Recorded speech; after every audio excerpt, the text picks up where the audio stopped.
Christians around the world and many non-Christians are outraged because the Republic of Turkey has announced that Hagia Sophia will once again be converted into a mosque. Christians are angry. Christians are upset.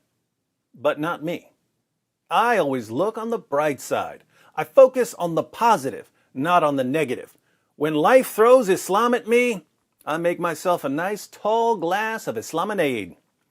In this video, I'm going to explain why the reconversion of Hagia Sophia into a mosque isn't as bad as you might think. But first, since many viewers may not know much about Hagia Sophia or its significance in Christian history, here's a quick review of the current conflict. The Church of Hagia Sophia was built between 532 and 537 AD, although various structures had to be modified over time. Construction was ordered by the Roman Emperor Justinian I. It was built in Constantinople, the capital of the Byzantine Empire, a city named after Constantine the Great. For many centuries, Hagia Sophia was the largest cathedral in the world, and for a while it had more interior space than any other building on the planet. There were numerous mosaics depicting Jesus and Mary and other figures in the church, and a vast array of Christian relics were housed there. Hagia Sophia was the seat of the Archbishop of Constantinople, the spiritual leader of the Eastern Orthodox Church, and it was the main house of worship for Eastern Orthodox Christians until Constantinople was conquered by Muslims in 1453. While the city was under siege, women, children, the sick, the elderly, and the wounded took refuge in Hagia Sophia. Once the Muslims captured the city, they battered down the door of the church, killed many of the sick, elderly, and wounded, took the women as sex slaves, and enslaved the children. The church was converted into a mosque, the relics were destroyed, the mosaics were either destroyed or plastered over, and minarets were eventually added. Hagia Sophia was a mosque until 1931, when it was shut down by the secular Turkish government. The Republic of Turkey uncovered the Christian mosaics and reopened Hagia Sophia as a museum in 1935. It was a museum for 85 years until Turkish President Erdogan announced that Hagia Sophia was once again a mosque. Naturally, Muslims gathered outside and began shouting, Allahu Akbar. Tonight, some of his supporters took to the streets to celebrate the verdict. But the fear now is that the decision will sow the seeds of acrimony between Christians and Muslims, with the conversion of a magnificent unifying symbol into a potentially divisive one. Am I upset? Not one bit.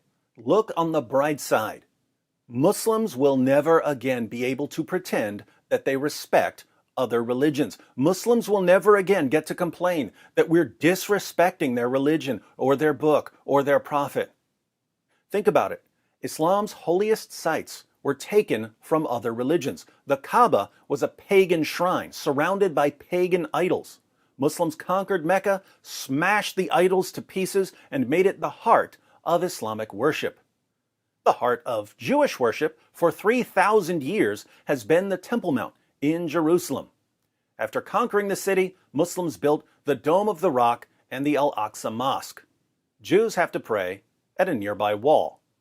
For centuries, the heart of the Christian world was Constantinople, and the heart of Christian worship was Hagia Sophia, one of the most spectacular buildings ever constructed. The building was dedicated to the holy wisdom of God. But holy wisdom of God here isn't referring to God's wisdom in some generic sense. In 1 Corinthians 1:24, the Apostle Paul calls Jesus the power of God and the wisdom of God. They named the church Hagia Sophia in honor of Jesus, the wisdom of God. Muslims conquered the city and converted the church into a mosque. And now they've converted it into a mosque once again.